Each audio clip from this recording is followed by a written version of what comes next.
Hard Times by Charles Dickens. Book the First, Sowing. Chapter 3, A Loophole. Mr. Gradgrind walked homeward from the school in a state of considerable satisfaction. It was his school, and he intended it to be a model. He intended every child in it to be a model, just as the young Gradgrinds were all models. There were 5 young Gradgrinds, and they were models every one. They had been lectured at from their tenderest years, coursed like little hares. Almost as soon as they could run alone, they'd been made to run to the lecture room. The first object with which they had an association, or of which they had a remembrance, was a large blackboard with a dry ogre chalking ghastly white figures on it. Not that they knew by name or nature anything about an ogre, fact forbid. I only use the word to express a monster in a lecturing castle, with heaven knows how many heads manipulated into one, taking childhood captive and dragging it into gloomy statistical dens by the hair. No little Gradgrind had ever seen a face in the moon. It was up in the moon before it could speak distinctly. No little Gradgrind had ever learnt the silly jingle, Twinkle, twinkle, little star, how I wonder what you are. No little Gradgrind had ever known wonder on the subject. Each little Gradgrind having, at 5 years old, dissected the Great Bear like a Professor Owen, and driven Charles's Wain like a locomotive engine driver. No little Gradgrind had ever associated a cow in a field with that famous cow with the crumpled horn, who tossed the dog, who worried the cat, who killed the rat, who ate the malt, or with that yet more famous cow who swallowed Tom Thumb. It had never heard of those celebrities, and had only been introduced to a cow as a graminivorous ruminating quadruped with several stomachs. To his matter-of-fact home, which was called Stone Lodge, Mr. Gradgrind directed his steps. He had virtually retired from the wholesale hardware trade before he built Stone Lodge, and was now looking about for a suitable opportunity of making an arithmetical figure in Parliament. Stone Lodge was situated on a moor within a mile or 2 of a great town called Coke Town in the present faithful guidebook. A very regular feature on the face of the country, Stone Lodge was.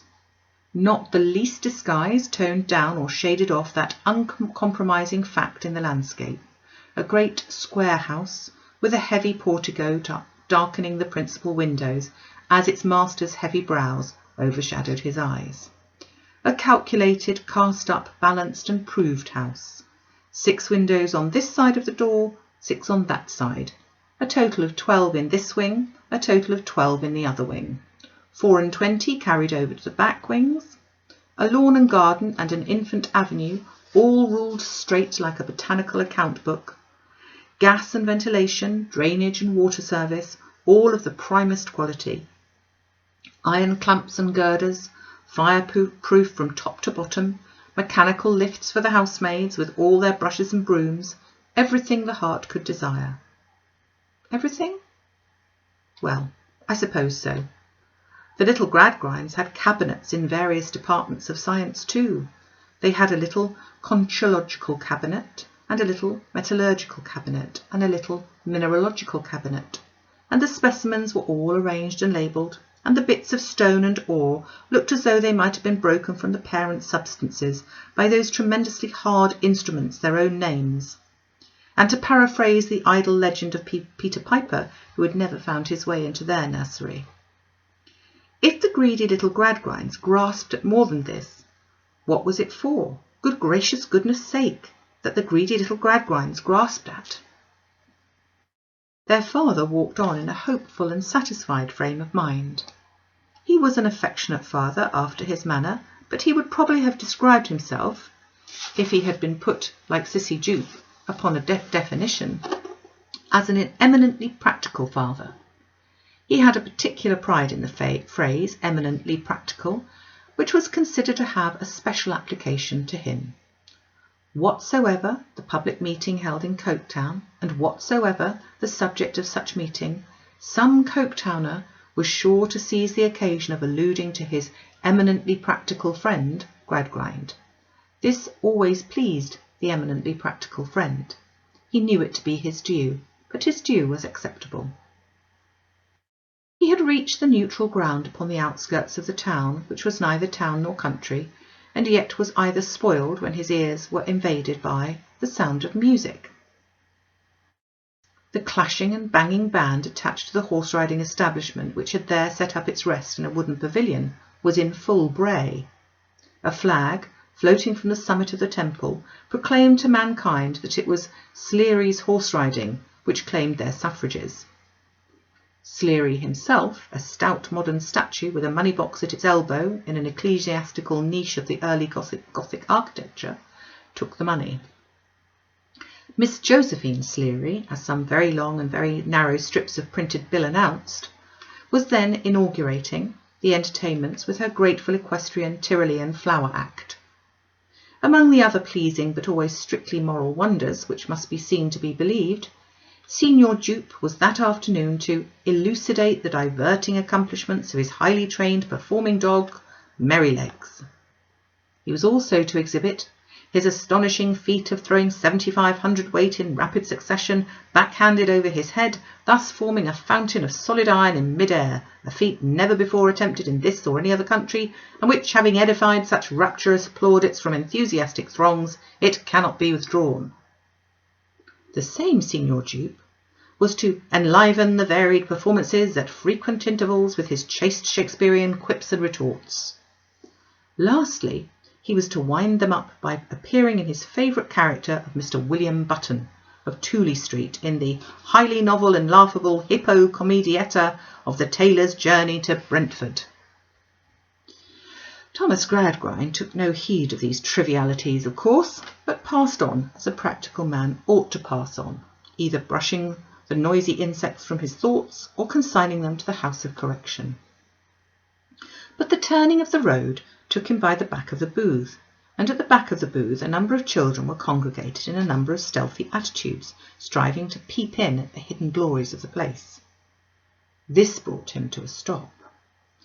"Now to think of these young vagabonds," said he, "attracting the young rabble from a model school." A space of stunted grass and dry rubbish being between him and the young rabble, he took his eyeglass out of his waistcoat to look for any child he knew by name, and might order off. Phenomenon almost incredible, though distinctly seen, what did he then behold but his own metallurgical Louisa peeping with all her might through a hole in a deal board, and his own mathematical Thomas abasing himself on the ground to catch but a hoof of the graceful equestrian Tyrolean flower act. Dumb with amazement, Mr. Gradgrind crossed to the spot where his family was thus disgraced, laid his hand upon each erring child, and said, "Louisa! Thomas!" Both rose, red and disconcerted, but Louisa looked at her father with more boldness than Thomas did. Indeed, Thomas did not look at him, but gave himself up to be taken home like a machine. "In the name of wonder, idleness, and folly," said Mr. Gradgrind, leading each away by a hand, "what do you do here?" "Wanted to see what it was like," returned Louisa shortly. "What was it like?" "Yes, father." There was an aid of jaded sullenness in them both, and particularly in the girl, yet, struggling through the dissatisfaction of her face, there was a light with nothing to rest upon, a fire with nothing to burn, a starved imagination keeping life in itself somehow, which brightened its expression, not with the brightness natural to cheerful youth, but with uncertain, eager, doubtful flashes, which had something painful in them, analogous to the changes on a blind face groping its way. She was a child now of 15 or 16, but at no distant day would seem to become a woman all at once. Her father thought so as he looked at her. She was pretty, would have been self-willed, he thought, in his eminently practical way, but for her bringing up. "Thomas, though I have the fact before me, I find it difficult to believe that you, with your education and resources, should have brought your sister to a scene like this." "I brought him, father," said Louisa quickly. "I asked him to come." "I'm sorry to hear it. I'm very sorry indeed to hear it. It makes Thomas no better, and it makes you worse, Louisa." She looked at her father again, but no tear fell down her cheek. You, Thomas, and you, to whom the circle of the sciences is open. Thomas and you, who may be said to be replete with facts. Thomas and you, who've been trained to mathematical exactness. Thomas and you, here, cried Mr. Gradgrind, in this degraded position. I am amazed. I was tired, father. I have been tired a long time, said Louisa. Tired? Of what? Said the astonished father. I don't know of what. Of everything, I think. Say not another word, returned Mr. Gradgrind. You are childish. I will hear no more. He did not speak again until they had walked some half a mile, in silence, when he gravely broke out with, What would your best friends say, Louisa? Do you attach no value to their good opinion? What would Mr. Bounderby say? At the mention of this name, his daughter stole a look at him, remarkable for its intense and searching character. He saw nothing of it, for before he looked at her, she had again cast down her eyes. What, he repeated presently, would Mr. Bounderby say? All the way to Stone Lodge, as with grave indignation, he led the two delinquents home. He repeated at intervals, What would Mr. Bounderby say? As if Mr. Bounderby had been Mrs. Grundy.